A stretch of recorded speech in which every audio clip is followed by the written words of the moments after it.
Меня зовут Ласточка. Я принимаю участие в полномасштабной войне с самого первого дня. Я пилот-оператор БПАК. Также последние уже 3 или 4 месяца я командир отделения. До войны я занималась абсолютно разной деятельностью, но это была совсем не милитари деятельность. Большую часть моей жизни занималась социальный активизм. Все это другая реальность.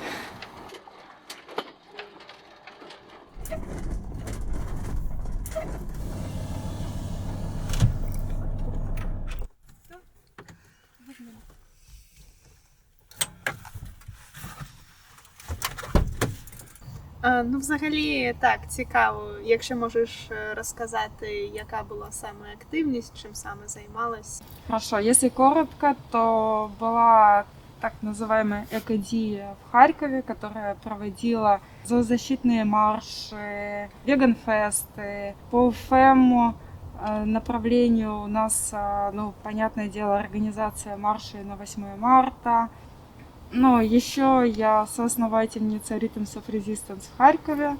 У нас был классный самбо-бенд, и мы всегда старались добавить элемент праздника на всех шествиях наших единомышленников и единомышленниц.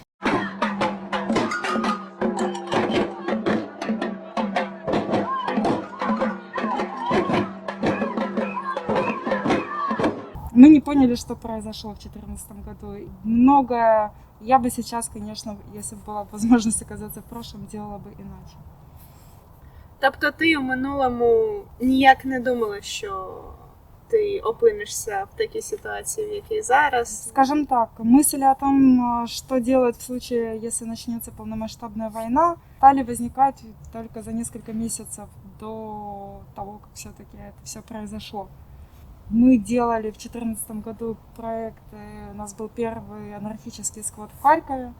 Мы туда селили, как бы независимо от каких-то идейных взглядов, там, как проукраинских, так и пророссийских, но переселенцев, которые остались без жилья и столкнулись с жизненными трудностями. И, пожалуй, это была вот единственная попытка как-то реагировать на события. То есть мы не понимали, что там происходит, но у нас было желание как бы поддержать людей, которые пострадали. Нас волновали скорее какие-то базовые потребности, там, комьюнити, приятно провести время там в среде, где нет каких-то ограничений, где ты вот стремишься там к каким-то равным отношениям. Я бы сказала, что в том числе это и максимально западная модель анархизма. Армии авторитарных режимов, они всегда сильнее, чем в каких-то там даже демократических странах. И они там плюют на там, права и свободы людей, да, и вкладываются в конкретные какие-то вот интересы, в данном случае в войну. И когда есть такая разрозненность или вот эта вот стандартная фраза «О, не все так однозначно», а как бы все это разделяет и все это осложняет. И я не слышала, чтобы у западных анархистов была какая-то единая плюс-минус повестка по поводу этой войны. Я надеюсь, что им и не придется сталкиваться с разными трудностями, с которыми столкнулись украинские активисты. Но это зависит в том числе и от нас. Що саме? Ну, я действительно поддерживаю полностью идею, что Украина на данный момент это щит.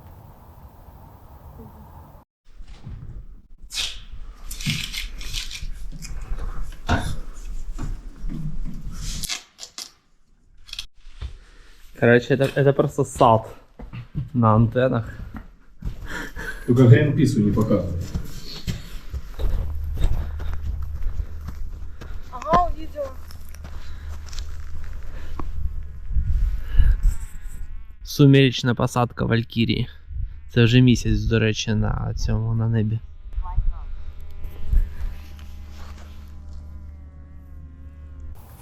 А можеш трошки більше розказати, яку роботу саме ти виконуєш сьогодні?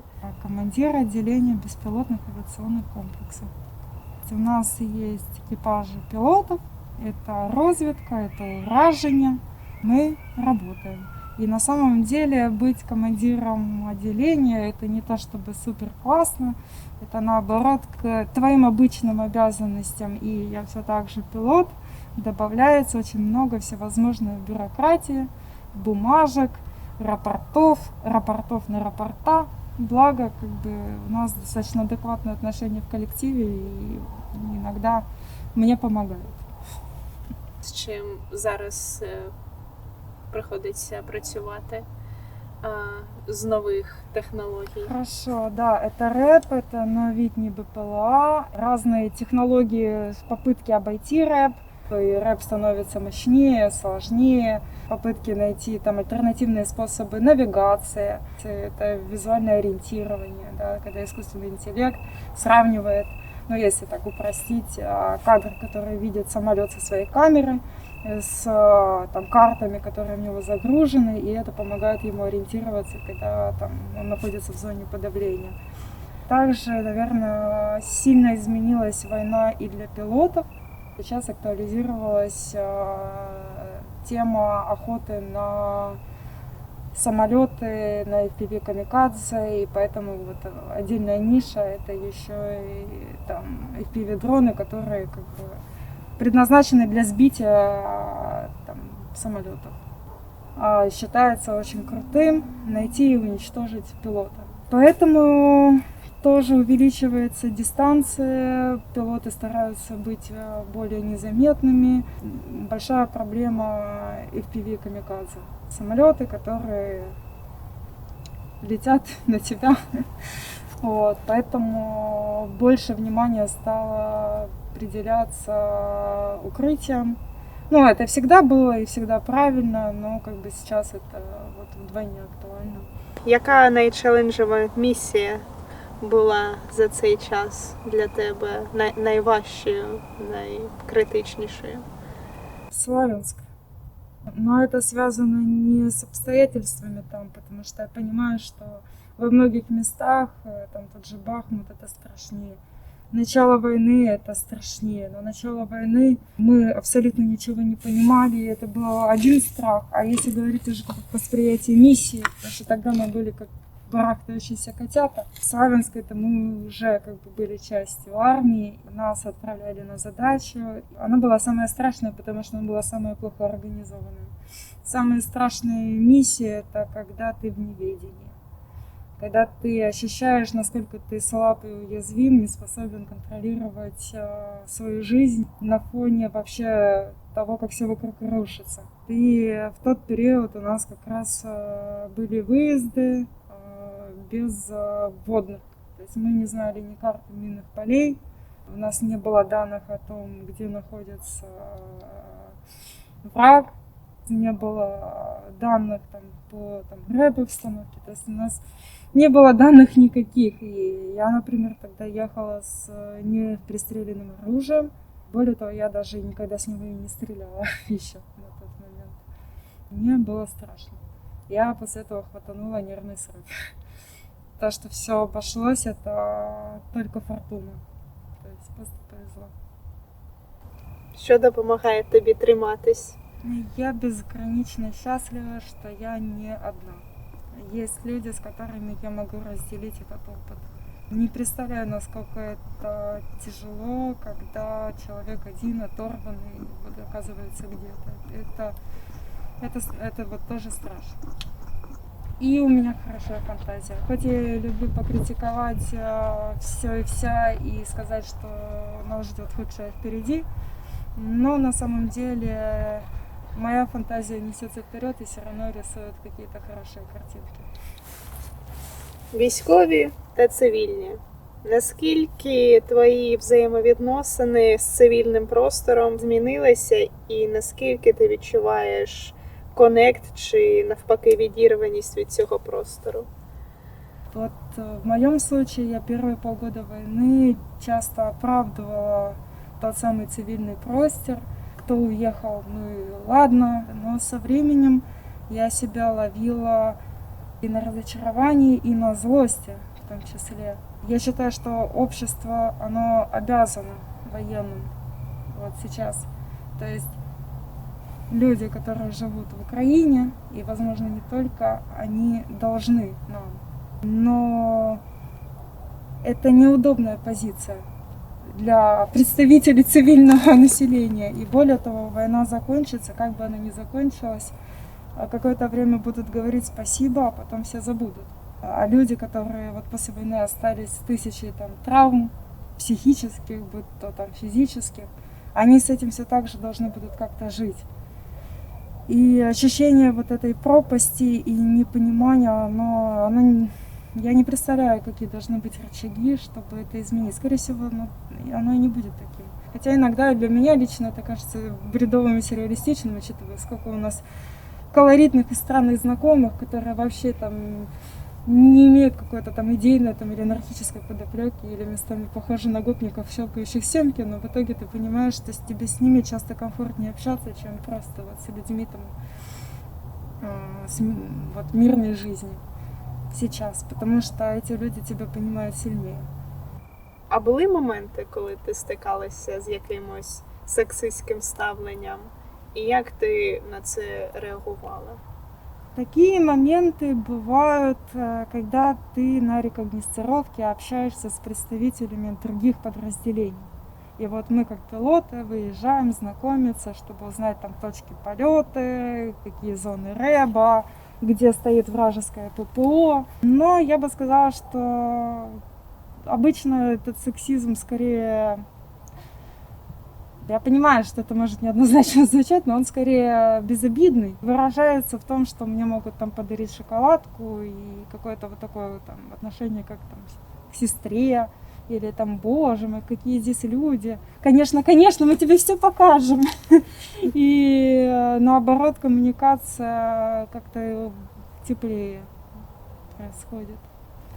Я немного разочаровалась в феминистском движении во время войны. Не потому, что я разочаровалась в феминистских движениях, феминистских идеях, категорически нет. И я считаю себя феминисткой. И на индивидуальном уровне я максимально следую, да, как бы, принципам. Я разочаровалась в том, что глобально феминизм в Украине до войны перешел в стадию погони за комфортом. Я знаю воюющих феминисток, и им большое уважение, или тем, кто активно участвует как волонтер, помогает, умнички, и я их обожаю и восторгаюсь этими людьми. Но большая часть воспользовались опцией покинуть страну, когда как раз сказали, женщины уезжают, мужчины нет. И это вызывает много вопросов как раз по поводу и борьбы за женские права. И в момент, когда как раз своими поступками мы максимально формируем общество, которое то, как будет выглядеть общество после войны. Свіжачок. Здесь?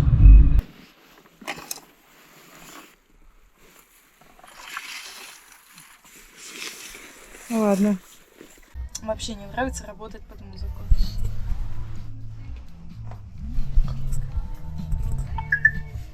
А можешь не трястись, пожалуйста? Я подтанцовываю. Ой, я сбился, где мы летим. О, господи, где мы? Спробуємо зараз зробити діалог з західною аудиторією. Чи існує в твоєму розумінні якась форма солідарності, форма підтримки, актуальна для тебе, для військових антиавторитаріїв в Україні, і що це саме? Ну, в первую очередь, это волонтерская поддержка. И когда она еще и сопряжена все-таки с чем-то личным, я отдельно хотела бы даже вот сейчас сказать спасибо как ГНИПу, так и ЧК Галиция. Все-таки это дает острее ощущение какой-то общности с анархическим движением и не дает окончательно в каких-то моментах там падать духом. Якою ти бачиш перемогу особливо для себе? Я ее вообще не вижу. Не потому, что не хочу. Я не понимаю, как оно будет, потому что у нас постоянно какие-то изменения и трансформации. Более того, когда я визуализирую перемогу и вижу, что мы к ней не приближаемся, я теряю силы. Я фокусируюсь на том, на что я могу влиять. І останнє. Можливо, ти б хотіла звернутися до наших глядачів і сказати їм щось. Простите за банальность, но так, ладно. Донатьте на ЗСУ. И я понимаю, что война стала повседневной рутиной, и часто легче уже абстрагироваться. И на самом деле это касается и украинской аудитории, и европейской, как бы от темы войны. Кто-то закатывает глаза уже сколько можно, кто-то просто устал и хочет жить нормальной жизнью. Но чтобы жить нормальной жизнью и чтобы вас перестали задалбывать новости о войне, нужно для этого что-то делать. И как бы донатить и поддерживать тех, кто пытается изменить ход событий, это очень-очень важно и очень нужно. И действительно призываю не забивать, не останавливаться и стараться отодвигать чувство усталости от всего происходящего и принимать участие, поддерживать нас. Супер.